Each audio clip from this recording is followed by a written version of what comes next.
transform your sound by using these simple bow hold tricks that I teach my students, and how you can prevent your bow hold from killing your violin sound. But first, let's talk about what you shouldn't do when you are learning how to get a nice transformative sound on your violin. It all comes from the right hand, believe it or not. And what I like to teach is a Franco-Belgian bow grip, which allows the student to have nice curvy fingers and also have a nice bent thumb. And to be honest, I actually like this thumb touching my bow hair just a little bit, and I have large hands, so for me to be able to get that nice bow hold, I can touch the bow hair. That's totally normal. Some students, what they do is they think that's not okay, and they actually push the bow out this way so their thumb is not touching the hair. I'm not sure why that is, but that's a common thing and a common theme that I've seen in my violin students lately as we are, in the music scene.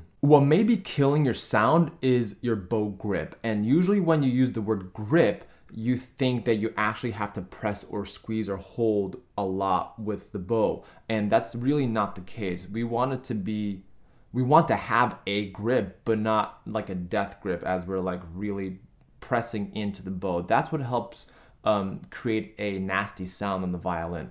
Well, one issue is sometimes also you may be pronating into your bow, and you might actually find that your hand, instead of going like this, will be over here, and you might be actually pressing too hard. So the trick here is you want to have your bow pulling the string rather than pressing into the string. Once you are able to feel that grip on the string, you hear that little click in the beginning of the note, but then once I just commit to the note and I'm pulling the string to the right, I actually have a nice solid sound. And that comes from understanding that you have to avoid doing too much supination and leaning into the index finger. But I said supination, but I meant pronation. Yeah, that's what I meant. We don't want to pronate too much into the index finger, but also supinate a little bit. And these are terminologies in the medical field. It's just a matter of how you rotate your wrists in and out. So if I do pronate, I move the wrist inward. If I supinate, then I move the wrist outward.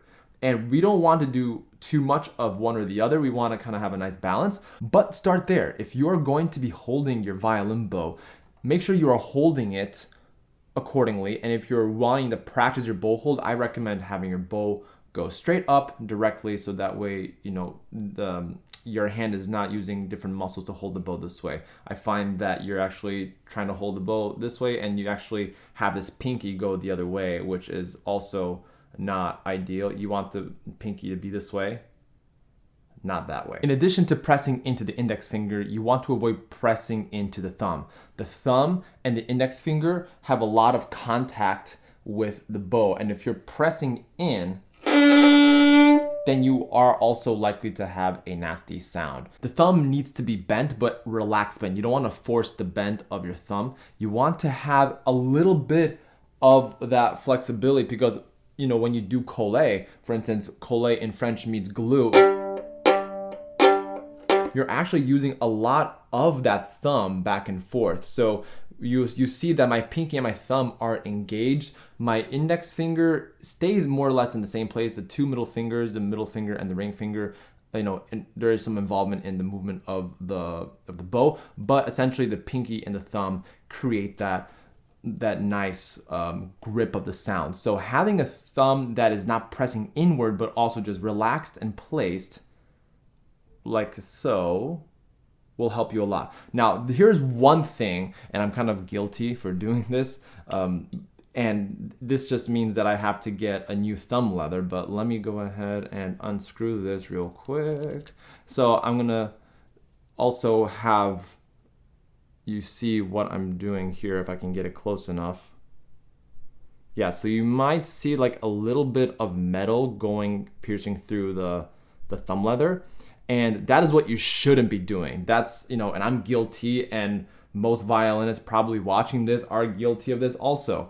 But your goal, of course, is to avoid that as much as possible, because you are, you're gonna have to make a repair for your thumb left, which, you know, I have to do. I haven't done that in maybe, it's actually since I got this bow, probably 5 or 6 years ago, I haven't done it. So it doesn't cost a lot, but I just got to do it. Another issue that I come across with my students is that the pinky is incorrect, as I mentioned before. You want to have a good, solid pinky that's soft and curved. We don't want to press in, because I also get a harsher sound as well. It's different than I'm pressing into the index finger, but I'm more so, I want to have that nice curved pinky, so that way when I'm doing bow changes, my bow changes are nice and smooth. And this is a very subtle detail that you might want to consider learning or just spending more time on, because having a bent pinky will just enable you to do more things with the violin bow, and it'll cause less trouble for you down the line. Before we get into the exercises, the last thing that I see students do is have a different angle of the bow by using the wrist and the arm. So sometimes, you know, depending on how high your shoulder and your elbow is and your wrist, they're all kind of interconnected this way. So if I'm doing this way, then you can see that my bow, my stick,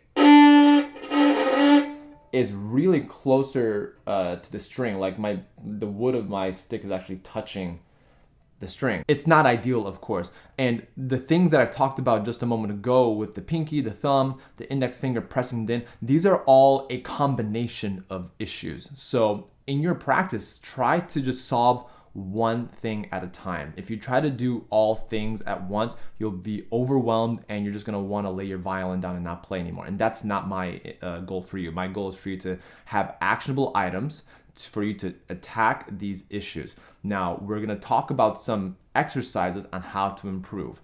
So a very simple yet overlooked exercise is long bows while you're tuning your instrument. You could actually practice your sound by tuning your instrument. And the reason why I say this is because in order to get a good sound, to hear the frequencies between two strings on the violin, you want to have long bows to be able to hear that. So if I'm playing an A and I'm tuning the A, but let's say I'm also playing the A and the E string,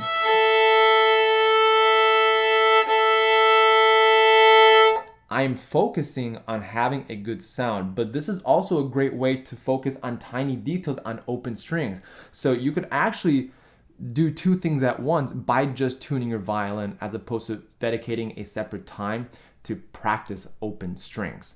Very easy to do that. So when you're practicing open strings, you're tuning your violin, you're already saving 5 or 10 minutes in the practice room by doing that rather than doing something else. Now, of course, there are other excellent open string exercises that I have on the channel, so I'll link that in the description below. But really easy for you to do. Long open strings so that you can have an awareness of the right hand moving right and left and not having to squeeze so much. But regardless, here are some actionable items that you can do right now. You can follow along with this video or you can do it on your separate time. But the most overlooked thing is your breath. Breathing is so important to release tension in our body. I've always said that your body is your sound. So if you have a relaxed sound, it's probably because you have a relaxed body. And what we're designed, our bodies are not designed to hold a wooden instrument, right? But we figured for hundreds of years how to make it easier for us with the shoulder rest, the chin rest, all of those inventions. But that being said, a lot of the tension happens and stems from our neck and our upper torso. So if there's a way for you to exhale while you're doing these exercises and you're fixing your right hand, that is going to stop the bow grip from killing your sound. So if I'm doing an exhale, I'm just letting my body organically pull the bow. And you don't have to have an expensive bow to accomplish this. I've already talked about this earlier in the video, but pulling the bow rather than pressing the bow. So I want you to observe that I have my bow on the A string and I'm going to pull the A string a little bit. And I'm not pressing inward. I'm not going into the string. I'm trying to pull the string on the side. You might even hear a little click there. So I'm going to pull the string this way. Now going up bow is a lot tougher because we're going against gravity. So we're gonna try doing an up bow here. Some of my colleagues would agree to this next tip, and that is the swan curve. The swan curve happens on the right arm. So we never want to have a completely flat arm. We do want to have a flat backhand wrist. We don't want to go this way or that way. We just want to make sure we have an invisible cup that we can go up and down this way, and our elbow is really comfortable this way, and we're not trying to go up this way because I'm adding extra weight to the string and I'm causing a scratchy sound. So just relax on your breath, breathe in deep, and then when you exhale, just try to bounce your violin a little bit and use your shoulders. Just remember that your shoulder blade should be slightly back, and you are going to pull the sound this way. And you're actually going to get a little bit more tone by allowing this arm to go down. Now, mind you, my arms are quite long. I have a long wingspan, so my arm might be slightly lower than yours. Don't go all the way too much because we don't want to be this way. We want to be like a nice angle, 45-degree angle from here to there. I think that's going to help a lot. However, if you want to dive deeper into the world of bow hold, I have videos right over here and right over here for you to take a look at to help you become a better violinist.